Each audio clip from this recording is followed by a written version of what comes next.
28장 19절에서 20절입니다.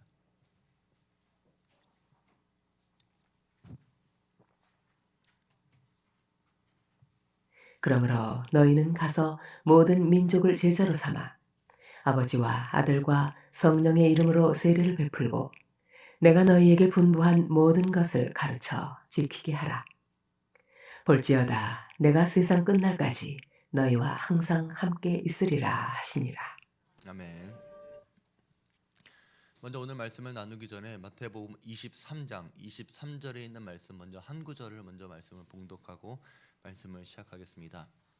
마태복음 23장 23절입니다. 화 있을진저 외식하는 서기관들과 바리새인들이여 너희가 박하와 회향과 근체의 11조는 들이되 율법에 더 중한 바 정의와 긍휼과 믿음은 버렸도다.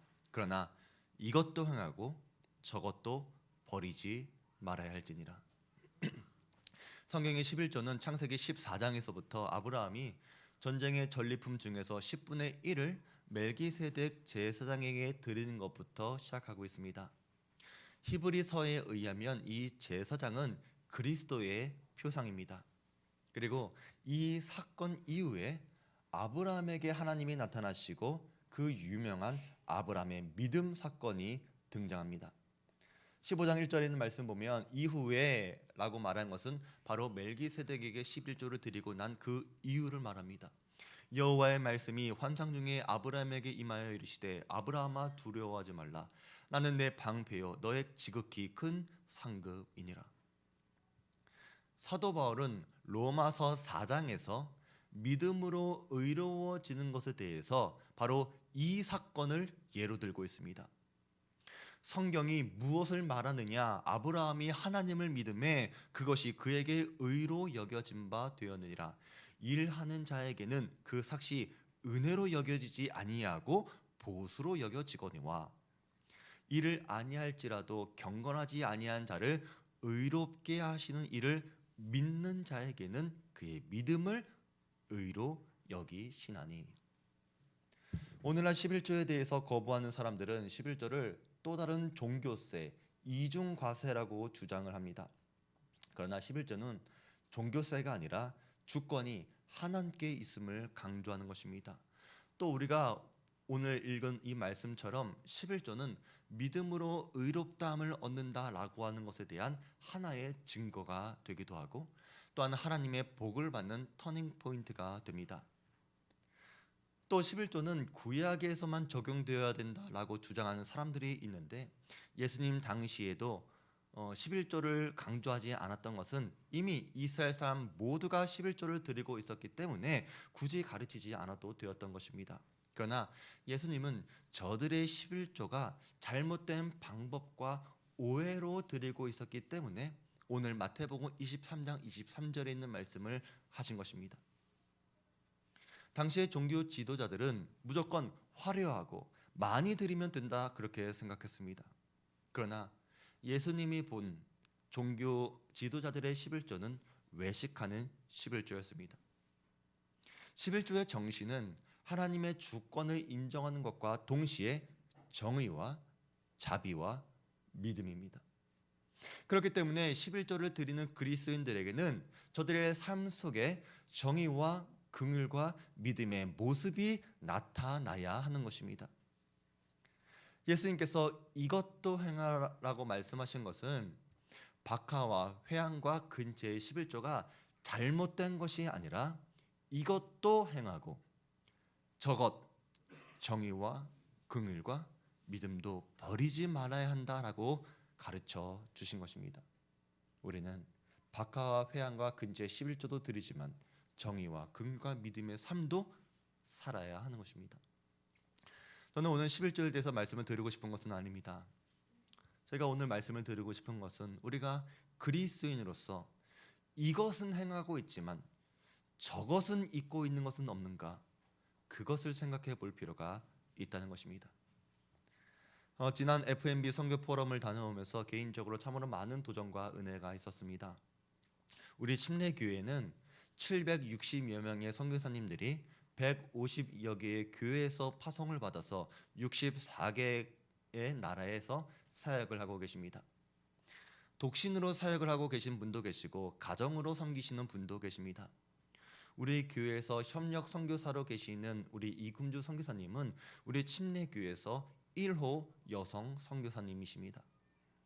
그리고 우리 이금주 선교사님은 현재 침례교 선교 전략 연구원장으로 사역하시면서 해외 선교의 전략과 훈련을 담당하고 계시고, 또 그 선교 본부에서는 현재는 42명의 선교사님들이 훈련을 받고 계십니다.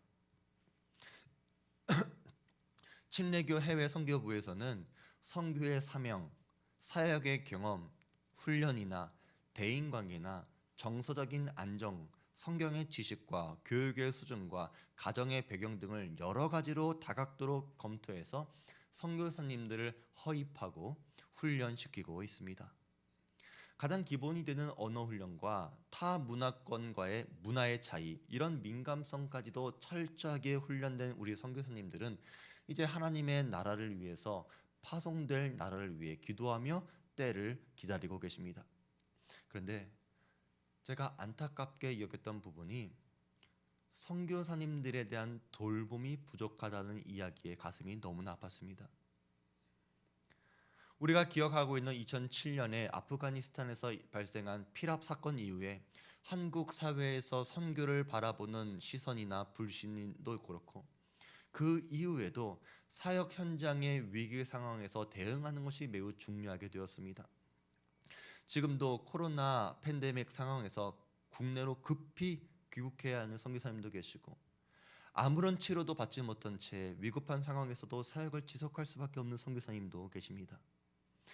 특별히 가정이 있는 선교사님들은 상황이 더 좋지 않습니다. 사모님과 자녀의 교육은 물론이요, 기본적인 생계 또한 위협을 받고 있는 상황에서 선교사님들의 사역은 2중, 3중으로 부담이 되고 있습니다. 선교사님도 사람인 까닭에 외로움과 고독을 느낄 때가 있습니다. 그래서 선교사님들에게도 돌봄이 필요합니다. 때로는 사역과 사람들 때문에 상처를 받기도 합니다. 파송 교회들은 그분들과 자주 연락을 하면서 지속적으로 영적인 공급을 해 주어야 합니다. 또 그분들의 삶에도 관심을 보여 주어야 합니다. 어떤 선교사님은 난방도 되지 않는 춥고 낡은 아파트에서 거주하는 것을 본 파송 교회에서 이제 선교비를 더 지원해 줄 테니까 난방이 되는 아파트로 옮기십시오라고 말하니까 그 사모님은 동료 선교사님들한테 자랑을 했다고 합니다. 이사를 해서가 아닙니다. 그분들을 향한 따뜻한 마음을 느꼈기 때문입니다. 여러분의 자녀가, 여러분의 가족이 그렇게 살고 있다면 여러분은 더 나은 생활을 위해서 여러분이 돌보아주고 베풀어주지 않겠습니까? 어떤 선교사님 가정에서는 자녀의 문제로 기도 제목을 보내왔습니다. 그 가정에서는 자녀를 홈스쿨링을 해야 할 것 같다는 것입니다. 학교를 보내기에는 너무나 학비가 비싸기 때문에 교사 출신이었던 사모님이 홈스쿨링을 하면 괜찮을 거라 그렇게 생각한 것입니다. 그런데 그 아이가 사춘기를 맞이하면서 한창 에너지를 발산해야 할 사춘기 소녀가 하루 종일 엄마랑 공부를 해야 된다는 것을 너무나 힘들어하는 것입니다. 나중에는 그 자녀가 자살 충동을 느낄 정도로 상황이 악화가 되었습니다. 이를 알게 된 파송교회에서는 급히 자녀와 부모를 귀국시켜서 자녀와 가정의 문제를 돌보게 했습니다. 또 선교 현장에서 추방되는 경우도 있습니다. 제가 미국 교회에서 사역을 할 때에 한 자매 부모님이 중국에서 선교를 하다가 추방을 당한 적이 있었습니다. 그때 그 자매가 느꼈던 충격은 어마어마했습니다. 매일같이 울다 지쳐 잠들었고 아침에도 우울감에서 헤어나오지 못해서 생활하는 것을 굉장히 힘들어했습니다. 당장에 부모님의 생사를 확인할 수도 없고 모든 것을 그대로 떠날 수밖에 없다라고 하는 이 현실에 눈물이 나는 것입니다. 그러나 사실 선교지에서 추방당한 선교사님들의 마음을 당사자가 아니라면 아무도 이해할 수는 없을 것입니다. 그래서 선교사님들의 마음도 위로해 주어야 하고, 이것 또한 하나님의 인도라고 한다면 교회는 함께 다음 사역을 위해 기도해주고 도와줄 수 있어야 합니다.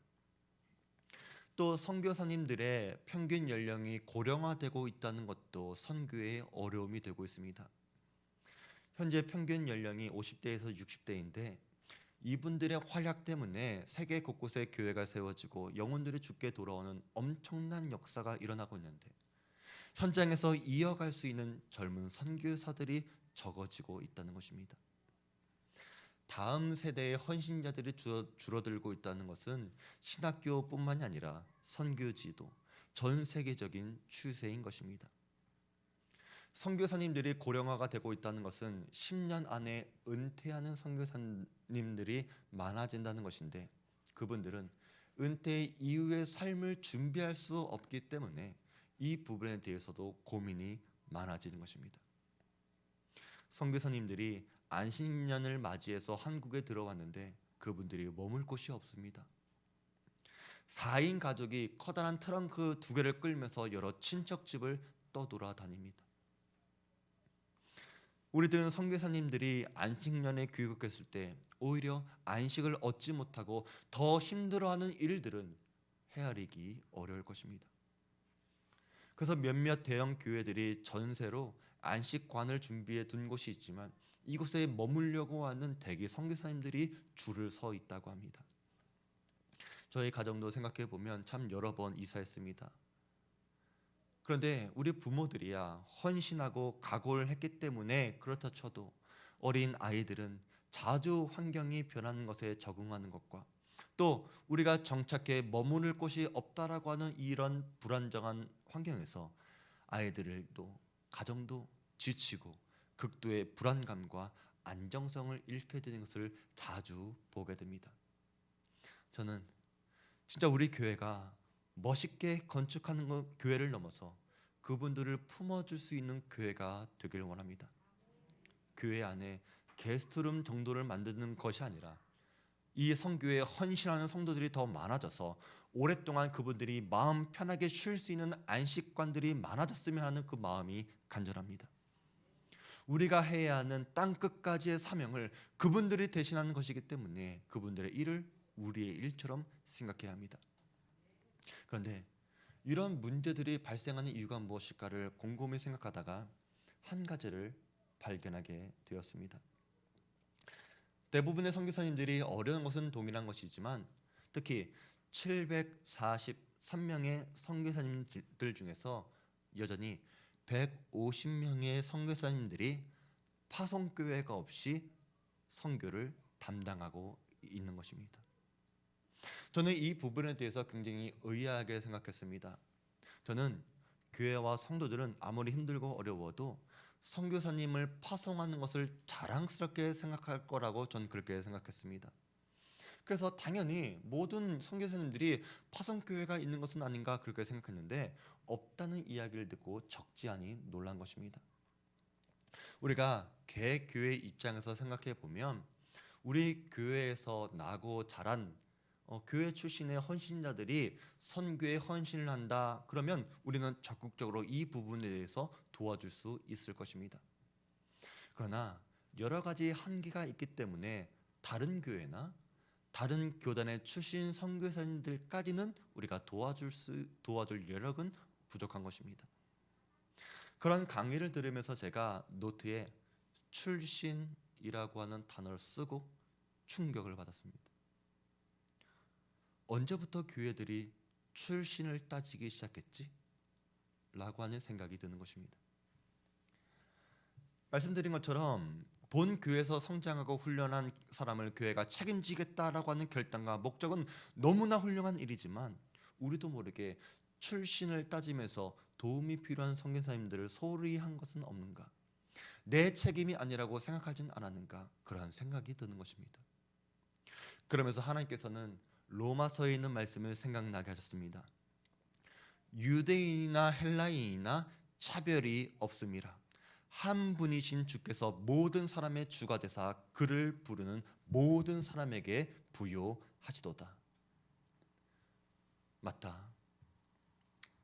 하나님이 부여하신 복음의 능력은 유대인이나 헬라인이나 어느 누구도 차별이 없는데, 그런 사명을 감당해야 하는 교회들이 여러 환경과 출신 교회와 출신 교파 때문에 차별을 둔다면 하나님의 부여하심을 어떻게 전할 수 있을까? 이것이 깨닫게 되는 것입니다.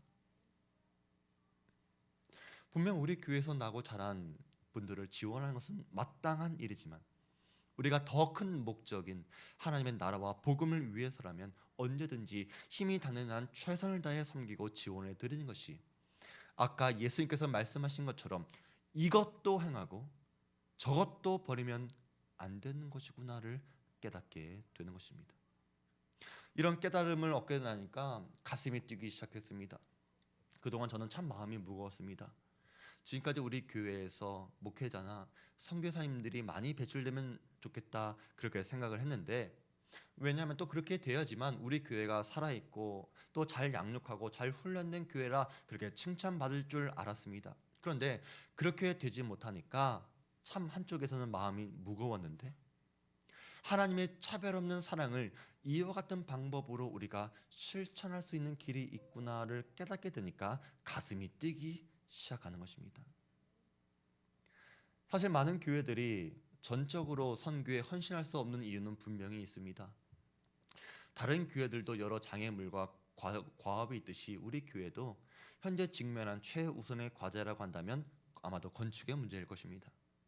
그러다 보니까 우리는 건축의 문제에 집중을 해왔습니다. 그래서 본의 아니게 우리는 스스로의 능력에 대해서 제한을 두었을지 모릅니다. 우리 교회는 현재 중국과 캄보디아, 베트남과 인도, 루마니아, 일본, 북한, 이스라엘, 필리핀 등을 선교하고 있습니다. 주보에 후원 선교사님들이 있지만 사실 여기에 다 기록할 수 없을 정도로 우리 교회는 선교 사역을 계속하고 있었고, 협조 요청이 올 때마다 최대한 섬긴 교회였습니다. 그래서 우리는 이미 우리는 선교에 충분하다 그렇게 생각하고 있었지만, 선교 현장에서는 여전히 교회와 성도들이 필요로 하는 선교사님들이 많았다는 것입니다. 그런데 강의하시는 목사님들이나 또 함께 교제했던 목사님들이 공통적으로 하시는 말씀이 있었습니다. 선교하는 교회는 하나님이 책임져 주신다는 것입니다. 선교하는 교회는 하나님의 본질을 지키는 교회이기 때문에 건강한 교회가 될 수밖에 없다는 것입니다. 왜냐하면 늘 사명의 자리에 있는 교회, 영혼을 향한 마음이 있는 교회에 하나님이 왜 능력을 부어주지 않으시겠습니까? 교회와 성도들이 선교에 집중하게 되면 다른 사역에 소홀함이 있을 것 같지만 하나님의 역사는 절대로 그렇지 않다는 것입니다. 선교는 절대로 소모하는 게 아닙니다. 선교하지 않는다고 그 교회가 다른 곳에서 힘을 낼 수 있을 것 같습니까? 오히려 선교를 통해서 새로운 에너지를 공급받을 수 있기 때문에 교회는 더 건강해지고 교회가 나눔을, 섬김을 배우게 되는 것입니다. 작년 코로나 이후에 많은 교회들이 선교에 대해서 앞으로는 어떻게 해야 할지 고민이 많았다고 합니다. 그런데 놀랍게도 하나님께서는 선교하는 교회와 선교 사역에는 조금도 부족함이 없도록 공급하시고 채워주셨다는 목사님들의 간증을 많이 듣게 되었습니다. 선교하는 교회는 누구나 위기라고 생각할 때의 위기가 아니라 기회가 되는 것입니다. 그래서 저는 우리 교회 건축의 답이 선교에 있다라고 믿습니다. 그동안 우리는 기도하고 마음을 건축에 두었지만 건축의 일도 하나님께 맡겨야 하는 것처럼 선교 사역의 일도 하나님께서 책임져 주실 것을 믿고 믿음으로 동참하는 것에 대해서 절대로 소홀히 하지 말아야 하는 것입니다. 건축의 일은 기도하며 준비해야 하지만 선교도 포기하지 않을 때 하나님은 그곳에서부터 우리에게 준비된 복과 새로운 힘을 주셔서 건축에도 큰 은혜가 있을 줄로 믿습니다. 이것도 행하고 저것도 버리지 말아야 하는 것입니다. 우리 주한교회는 위대한 명령, 위대한 사명, 위대한 교회를 향해 나아가는 교회입니다. 우리가 지향해야 하는 위대한 명령, 위대한 사명이 무엇입니까? 그것이 바로 오늘 본문 마태복음 28장 19절에서 20절에 있는 말씀입니다. 그러므로 너희는 가서 모든 민족을 제자로 삼아 아버지와 아들과 성령의 이름으로 침례를 베풀고 내가 너희에게 분부한 모든 것을 가르쳐 지키게 하라. 볼지어다 내가 세상 끝날까지 너희와 항상 함께 있으리라.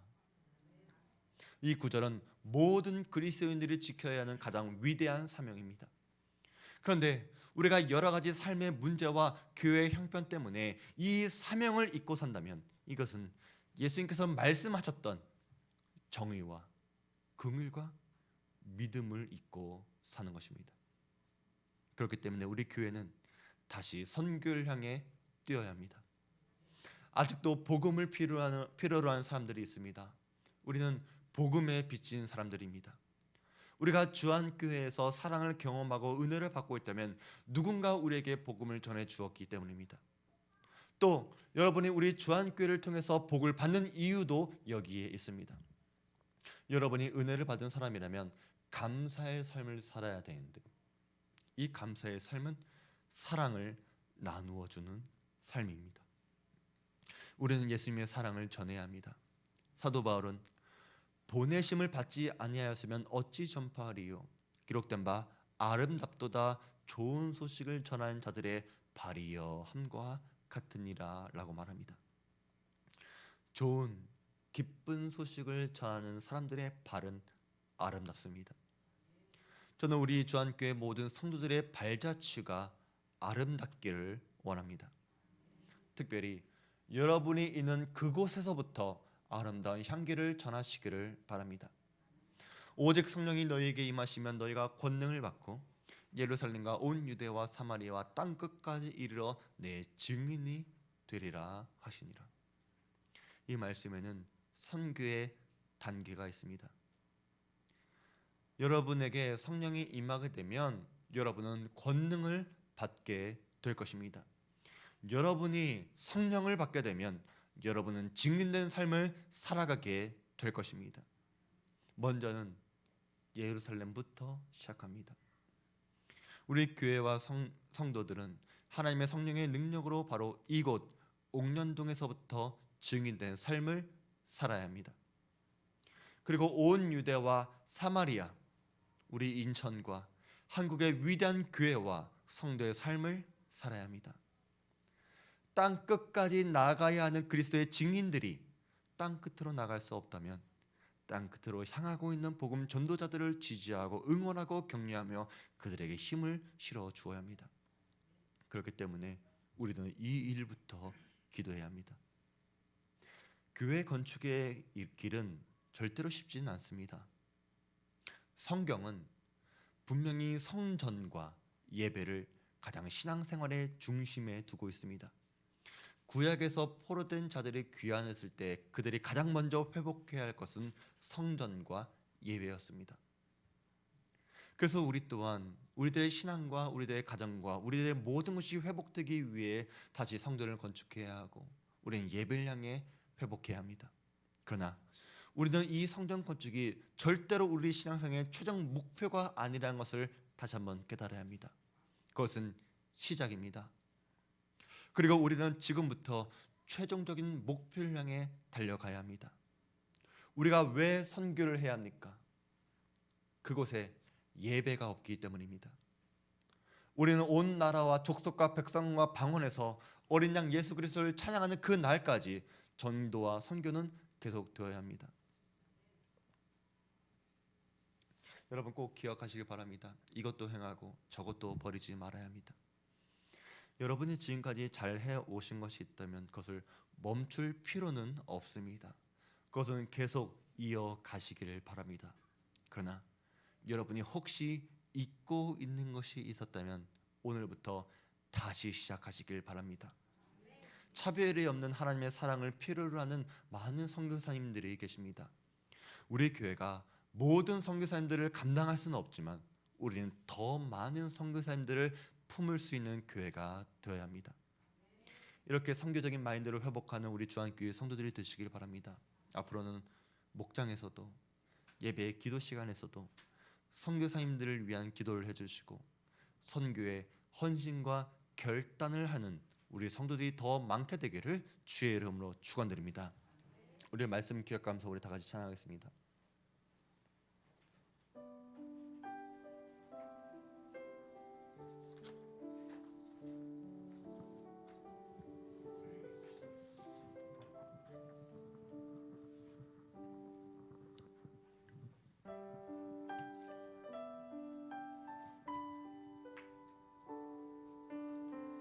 이 땅의 내 삶이 비록 버겁더라도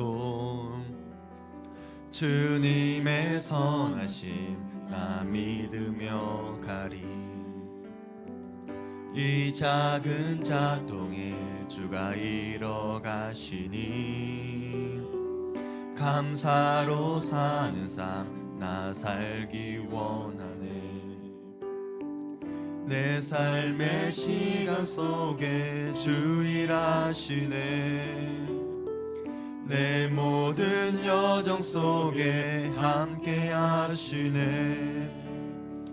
깊고도 크신 주의 영광을 나 보리라.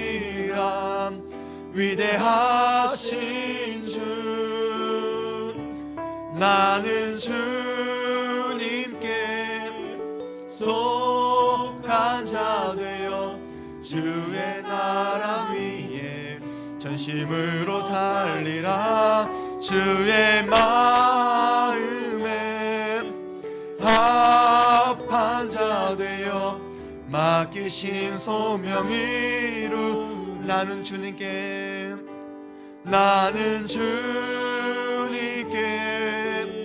속한 자 되어 주의 나라 위에 전심으로 살리라. 주의 마음에 합한 자 되어 맡기신 소명 이루리니. 하나님 아버지, 이 시간 다시 선교를 위해 뛰는 주안교회와 성도들 되기 원합니다. 열방을 향한 하나님의 사랑과 마음이 있음을 생각하지 못하며 살았던 우리들의 모습을 회개하오니 이 시간 주님의 마음을 깨달아 하나님의 손과 발이 되기를 원합니다. 우리가 이곳 옥년동과 인천과 대한민국에 예수 그리스도를 전파하게 하여 주시고 땅끝까지 나가서 복음을 증거하는 교회를 되게 하여 주시옵소서. 혹 우리가 땅끝까지 나아갈 수 없다면 우리를 대신하여 복음을 전하시는 선교사님들을 위해 함께 기도하며 함께 힘이 되는 교회가 되길 원합니다. 우리의 모습과 헌신과 결단 속에 정의와 긍휼과 믿음이 나타나게 하여 주시고 주님께서 기뻐하시는 주안교회와 성도들 되게 하여 주시옵소서. 그리하여 우리 삶에서 해결할 수 없는 수많은 일들도 하나님의 새로운 힘과 답으로 돌파하는 우리 주안교회 될 수 있도록 좀 축복해 주시옵소서. 이제는 우리 구주 예수 그리스도의 은혜와 지극히 크신 하나님의 사랑하심과 성령 하나님의 감동감화 내주 위로 교통하심의 은혜가 땅 끝에서 복음을 전하는 선교사님들과 이를 위해 헌신과 결단한 우리 사랑하는 모든 주안교회 성도들과 저들의 가정과 자녀와 직장과 이 땅 위에 세워진 모든 교회들을 위해 지금부터 영원히 함께 있을지어다. 아멘.